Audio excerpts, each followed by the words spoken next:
প্রধানমন্ত্রী শেখ হাসিনা বলেছেন, চা শ্রমিকরা আর ভাসমান থাকবে না, তাদের যা প্রয়োজন সবই করবে সরকার।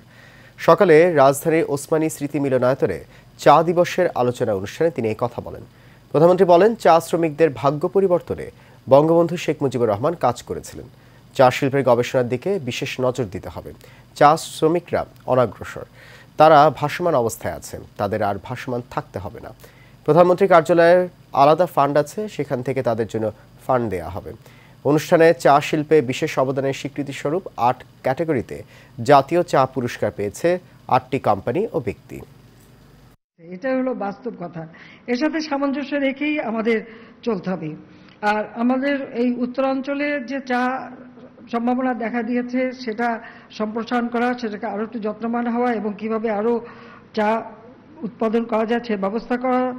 তাছাড়া চা বোর্ড, ক্ষুদ্র চাষিদের প্রযুক্তি সহায়তা, প্রশিক্ষণ, প্রণোদনা সামগ্রী বিতরণ সহ সব ধরনের সহায়তা দিয়ে যাচ্ছে। এবং পঞ্চগড়ের পাশাপাশি লালমনিরহাট জেলাতে চা বোর্ডের একটা স্থায়ী অফিসও নির্মাণ করা হয়েছে। এক সময় যে সব জায়গাগুলি মানে গোচারণ ভূমি ছিল, এখন সেখানে চায়ের বলতে পারেন এখন আর কিচেন গার্ডেন বলতে চায়ের ক্ষেতই হয়ে যাচ্ছে মানুষের।